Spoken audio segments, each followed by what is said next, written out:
Hyderabad exhibition grounds లో రేపు పంపిణీ చేయనున్న చేప ప్రసాదానికి రోగులు భారీ సంఖ్యలో చేరుకుంటూ ఉన్నారు. బత్తిన సోదరులు ఇచ్చే చేప ప్రసాదం కోసం ఏపీ, తెలంగాణలతో పాటు ఇతర ప్రాంతాల నుండి కూడా పెద్ద సంఖ్యలో ఉబ్బస రోగులు తరలివస్తారు. ఆ మేరకు అధికారులు ఇప్పటికే ఏర్పాట్లన్నీ పూర్తి చేశారు. ఎగ్జిబిషన్ గ్రౌండ్ లోని ప్రస్తుత పరిస్థితిని మా ప్రతినిధి అరుణ్ మనకు అందిస్తారు. ముగశిర కార్తీక రోజు బత్తని సోదరులు ఇచ్చే చేప ప్రసాదానికి అన్ని ఏర్పాట్లు దాదాపు పూర్తి కావచ్చు. చివరి దశలో ఉన్నాయి. పనులకు సంబంధించిన వర్క్ అన్ని కూడా డివైడ్ చేసుకొని అన్ని ప్రభుత్వ శాఖలు సమన్వయంతో పూర్తి ఏర్పాటు చేస్తున్నారు. గత ఏడాది 24 కౌంటర్లు ఏర్పాటు చేస్తే ఈసారి 30 కౌంటర్ల దాకా ఏర్పాటు చేయడం జరిగింది. మార్కెట్లను ఏర్పాటు చేయడం జరిగింది. పూర్తి స్థాయిలో పోలీసులు తోపులాట జరగకుండా ఉండేలాగా అన్ని చర్యలు తీసుకున్నారు. 22 రోప్ పార్టీలను ఏర్పాటు చేశారు. అలాగే ప్రతి చోట కూడా నిఘా ఉండేలాగా సీసీ కెమెరాలను కూడా ఏర్పాటు చేసే ప్రయత్నం చేస్తున్నారు అధికారులు. చేప ప్రసాదానికి కావాల్సిన పంపిణీకి కావాల్సినటువంటి చర్యలన్నీ కూడా పూర్తి కావచ్చాయి. చేప డిస్ట్రిబ్యూషన్ అంతా టోకన్ ద్వారా తీసుకొని వచ్చిన వాళ్ళందరికీ ఇక్కడ ప్రసాదాన్ని పంపిణీ చేసేలాగా కావాల్సిన చర్యలు తీసుకున్నారు. డయాస్లు ఏర్పాటు చేయడం జరిగింది.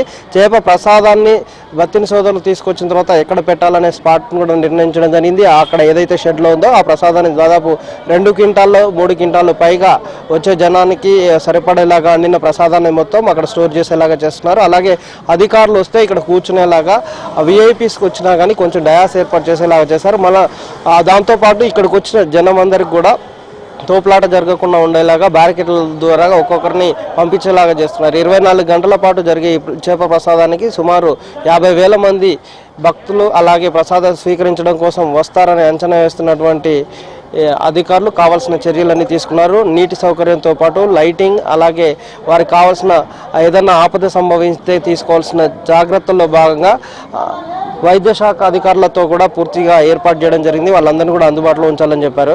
అలాగే పోలీసులను కూడా ఇక్కడ అందుబాటులో ఉంచారు. చాలా మంది పోలీసులను డిప్యూట్ చేస్తున్నారు. ఇప్పటికే పోలీసు అధికారులకి ఎక్కడెక్కడ ఏ విధులు నిర్వహించాలో వాళ్ళందరికీ కూడా చెప్పడం జరిగింది. దానికి కావాల్సిన చర్యలన్నీ కూడా తీసుకోవడం జరిగింది.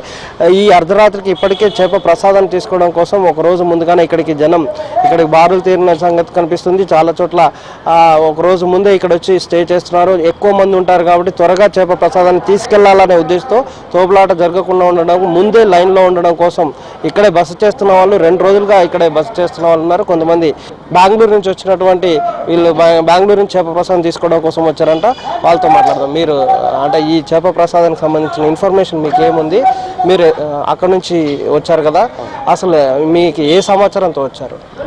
నేను లాస్ట్ 10 years నుంచి నేను ఆస్తమా ప్రాబ్లం నుంచి సఫర్ అవుతున్నాను. కాకపోతే నేను 2 ఏళ్ల నుంచి నాకు ఇక్కడ 5 years బ్యాక్ నాకు యోగేష్ అనే ఫ్రెండ్ ఒకడు ఉన్నాడు హైదరాబాద్లో.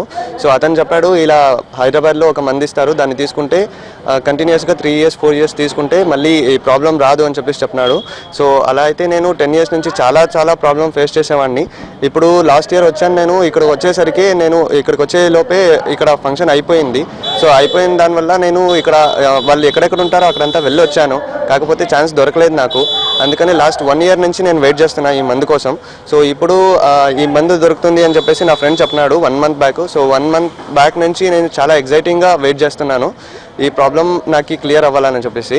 ఇప్పుడు ఈ మందు కోసం అని రేపు ఇస్తారని చెప్పేసి చెప్పినారు. అందుకని నేను 2 days బ్యాక్నే వచ్చాను ఇక్కడికి. సో ఇప్పుడు 2 days నుంచి ఇక్కడే స్టే చేస్తున్నాను. ఇప్పుడు ఎప్పుడు మంది ఇస్తారని చెప్పేసి ఇన్ఫర్మేషన్ తీసుకోవడం కోసం పద్ధతి నుంచి వెయిట్ చేస్తున్నాను. బెంగళూరు కైవరం. అంటే ఎందుకు ఏమి ఇస్తారని వచ్చారు ఇక్కడ? అదే చేప మందు అస్తమా ఉండేదానికి చాలా ప్రాబ్లం మంచిది అని చెప్పినారు. దానికోసం వచ్చినాము. ఎక్కడ ఉంటున్నారు మరి? 2 రోజులుగా వచ్చారు కదా, ఎక్కడ ఉన్నారు మీరు? మేము రూమ్ చేసినాము. ఫ్రెండ్ ఆ రూమ్లో ఉన్నాము. అదే ఇది తీసుకొని పోదాము అని వచ్చినాము. ఇది తీసుకుంటే చాలా మంచిది అని చెప్పినారు, అందుకు వచ్చినాము. ఇది బెంగళూరు నుంచి వచ్చినటువంటి వీళ్ళ అభిప్రాయం. యూత్ కూడా ఈ మందును తీసుకోవడం కోసం అది ప్రసాదం అని తెలిసినా మందు కాదు అని ఒక వాదన, మరోవైపు 2 వర్గాల నుంచి వాదన వినిపిస్తున్నా చాలామంది కూడా ఇంట్రెస్ట్ చూపిస్తున్నారు.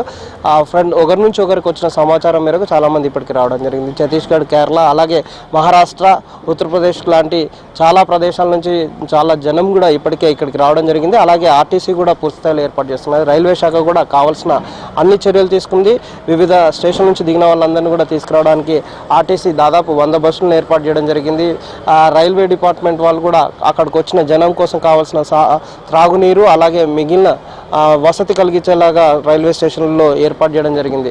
మిగిలిన చోట్ల తీసుకుంటే మిగిలిన డిపార్ట్మెంట్లు కనుక తీసుకుంటే వాటర్ బోర్డు అలాగే ఎలక్ట్రిసిటీ డిపార్ట్మెంట్ పోలీస్ డిపార్ట్మెంట్లు అన్నీ కూడా సమన్వయం పరుచుకుంటూ అన్ని ఏర్పాటు చేయడం జరిగింది. రేపు ఉదయం 8:39 ఈ చేప ప్రసాద పంపిణీ కార్యక్రమం ప్రారంభమై సుమారు 24 గంటల పాటు పూర్తిగా కొనసాగుతుంది. ఆ తర్వాత చేప ప్రసాదాన్ని స్వీకరించుకోలేని వాళ్ళకి ఎవరికైతే ఉందో వాళ్ళందరూ కూడా బత్తిని సోదరులు వాళ్ళ ఇళ్లలో ఆ పంపిణీ చేసేలాగా చర్యలు తీసుకుంటున్నారు. దానికి కావాల్సిన తోపులాట కానీ అలాగే ఎలాంటి ఇబ్బందులు లేకుండా తీసుకోవాల్సిన చర్యలన్నీ ప్రభుత్వ యంత్రాంగం పూర్తి స్థాయిలో చర్యలు తీసుకోవడం వల్ల చేప ప్రసాదం ప్రక్రియ ఈజీగా జరిగిపోయేలాగా చర్యలు అయితే పూర్తి కావచ్చు. ఇప్పటికే జనం వచ్చిన నేపథ్యంలో అధికారులు అప్రమత్తం అవుతున్నారు. వాళ్ళకి కావాల్సిన ఏర్పాట్లు చేస్తున్నారు.